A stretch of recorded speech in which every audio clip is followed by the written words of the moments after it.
Welcome to the D.E.A.D podcast, where I discuss all things spooky and weird.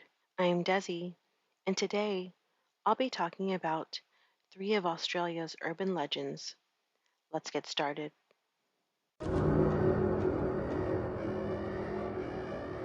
Hey everyone, how's everyone doing tonight? I hope y'all are doing good. Tonight I am drinking a Cayman Jack margarita mix, like in a glass bottle, and it's already mixed margarita in my skull glass. So I will take a picture of that and post it. And I am wearing a new shirt tonight. It is the Goosebumps Horrorland t-shirt, and it's really cute. I will also post a picture of that. And tonight I will be talking about, like I mentioned last week, we were going to be in Australia again.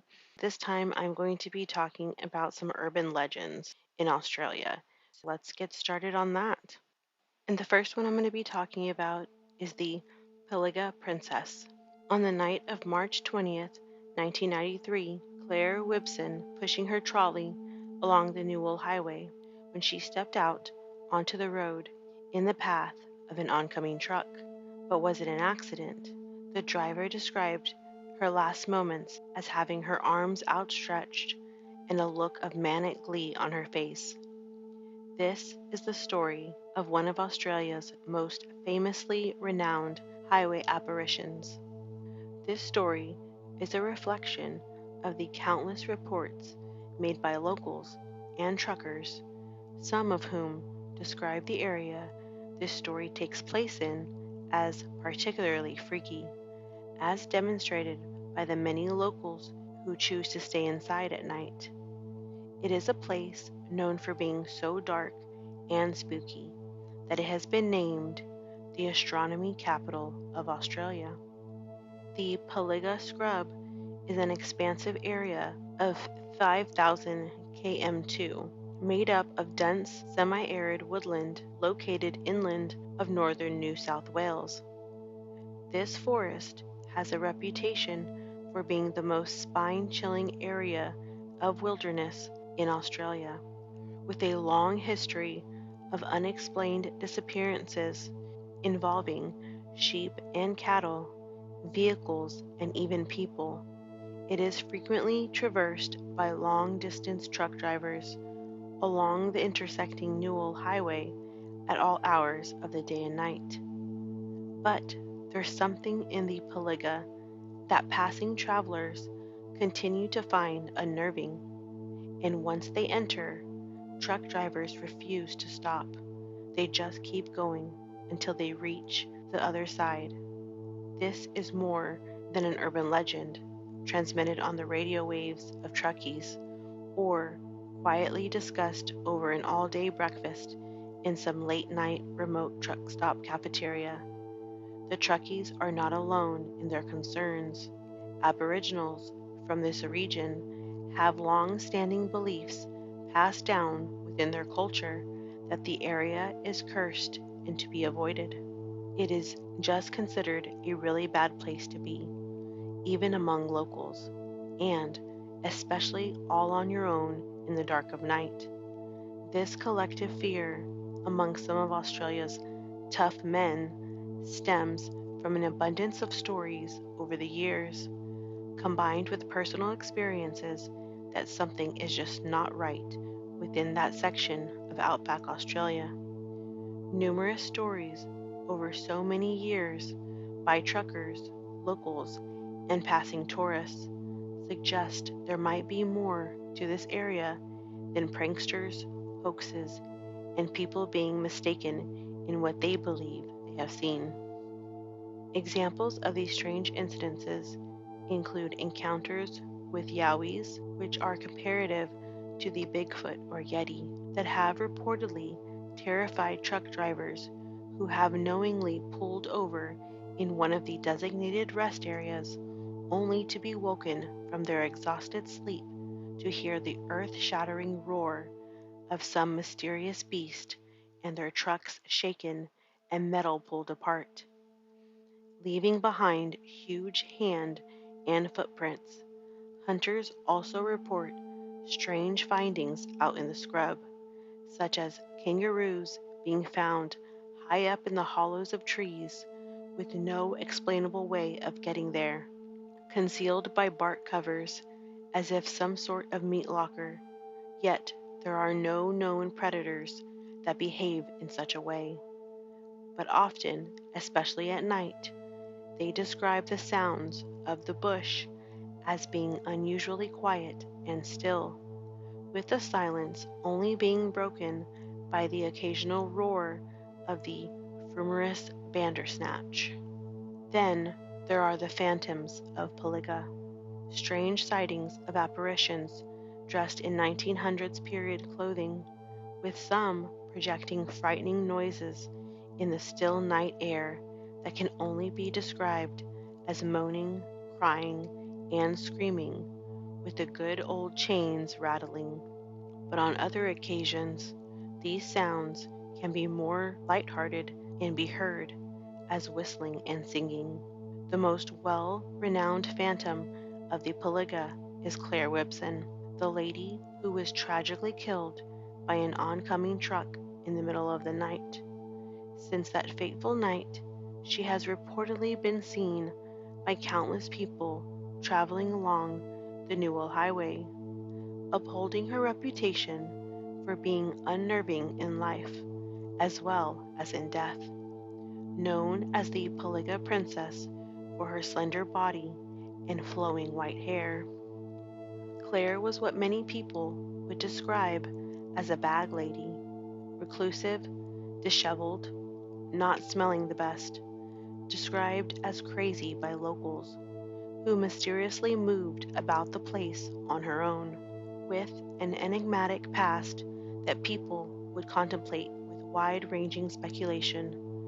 Some locals claimed she had been married to a wealthy man who outcast her, while others said her husband had died in a fire and she was left behind with several daughters. She lived alone in her camp, located in a dry creek bed within the depths of the Paliga scrub.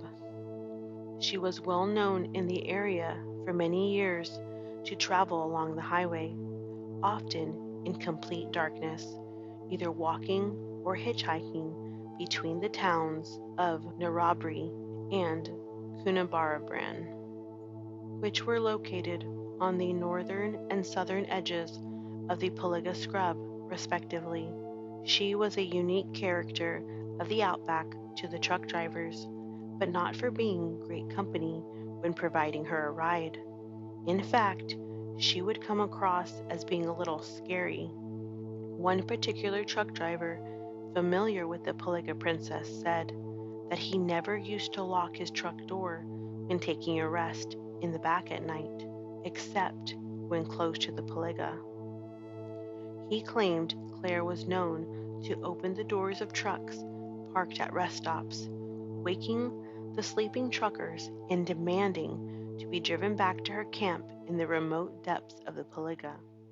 One night in 1993, the Paliga Princess was hit and killed by a truck.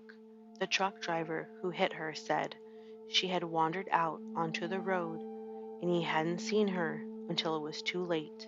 In the investigation, he would describe how she was lit by the headlights. She turned to look directly at him and ran towards him, arms outstretched. The last thing he saw of her alive was the white hair flaring out around her, wild-eyed face, and the expression was one of manic glee. But the sightings of the Paliga Princess didn't end with her death. Since then, other truck drivers swear they have seen her walking her shopping cart along the road at night, just as she had done for years before she was killed, at times jumping out in front of trucks, only to suddenly vanish. She was easily identified for her red fishing hat pulled down to eye level, while dressed in a World War I overcoat. One truck driver even claimed to have hit her trolley, but got out to investigate the apparent accident, only to find no one in sight. You could only imagine how concerning this would be for a driver new to the trucking industry on one of their first few runs, and yet to learn about the strange occurrences in this part of the country. The second one is Fisher's Ghost Creek. Fisher's Ghost Creek in Campbellton, New South Wales, Australia, commemorates the murder of the convict Frederick Fisher in 1826. It is reportedly haunted by Fisher's ghost. Frederick George James Fisher was born on August 28, 1792. By his early 20s, he was a shopkeeper, unmarried, but thought to be the father of 2 children. Either innocently or deliberately, Fred Fisher obtained forged banknotes through his business, for which he was arrested and tried at the Surrey Jail Delivery on July 26, 1815, and sentenced to 14 years transportation to Australia. By 1822, Fred Fisher had served half his sentence and applied for a ticket of leave and permission to purchase property. Among other properties, Fred Fisher secured a farm at Campbellton Town. His neighbor was a man named William George Worrell, known to be an honest and industrious man. In 1825, Fred Fisher and a local carpenter, William Brooker, had an argument over money, whereby Fisher pulled a knife. William Brooker was not badly hurt. However, Fred Fisher received a light prison sentence. Worried about his property, Fred Fisher gave George Worrell power of attorney. During his imprisonment, Fisher served his sentence and returned to town a short time later. On the evening of June 17, 1826, Fred Fisher disappeared. He left his home in Campbellton and was not seen again. George Worrell announced that Fred had sailed for England because he was concerned about a forgery charge recently made against him. 3 weeks later, after Fred Fisher's disappearance, George Worrell sold Fisher's horse and personal belongings, claiming Fred Fisher had sold them to him before he set sail. Several local townspeople became suspicious, and on September 17, 1826, George Worrell was arrested on suspicion of Fred Fisher's murder. Worrell claimed he had not murdered Fred Fisher, but that 4 other men had in fact committed the crime. All 4 men were then arrested. Late one night in October 1826, a wealthy and respectable Campbelltown farmer, John Farley, stumbled into a local hotel in a state of shock, and he claimed he had seen the ghost of Frederick Fisher. The ghost, according to John Farley, had been sitting on the rail of a bridge and had pointed to a paddock down the creek, then faded away. The story continues. On October 25, 1826, 2 young boys were returning home across Fisher's farm and noticed bloodstains on a fence. On closer investigation, a lock of hair and a tooth were also found. A local constable searched the area to no avail and decided to call in an Aboriginal tracker from Liverpool. On testing the water from the puddles in the area, Fred Fisher's remains were found lying in a shallow grave on George Worrell's land. George Worrell sat for trial in a criminal court on February 2, 1827. He was found guilty and sentenced to death by hanging on February 5, 1827. On the scaffold, Worrell confessed he had murdered Fred Fisher by mistake, thinking him a horse in the wheat crop. However, this confession was never believed by the locals.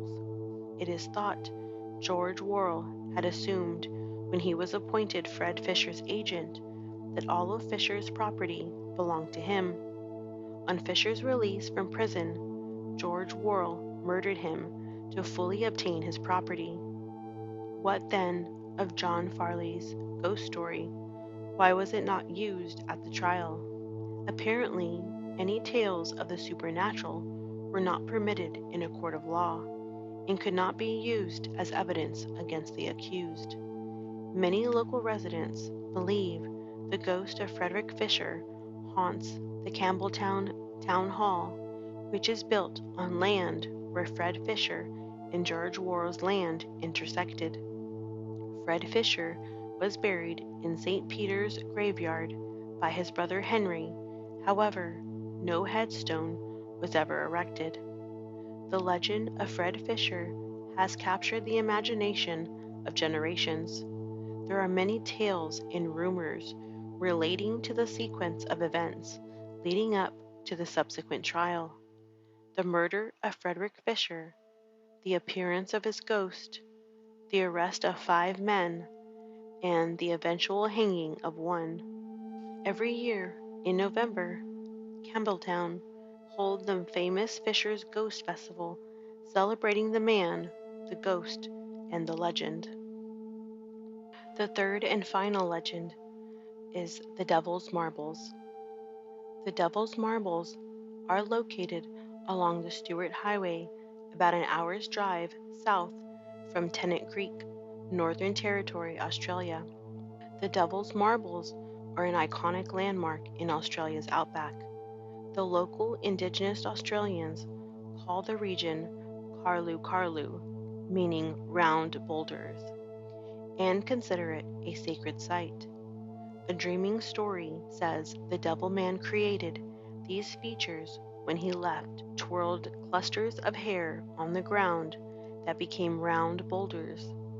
Evolutionary geologists say the rocks formed deep in the earth 1.7 billion years ago, and then erosion over long ages produced these features at the surface. There have been many reports of UFO sightings take place around this quite unusual granite formation. However, there are people that seem to share a different type of experience, something they believe to be more ghostly in origin. In 2009, an email was received regarding the Devil's Marbles and a strange experience that took place there. In this email, there was several accounts of UFO sightings in and around the reserve, as observed by the sender.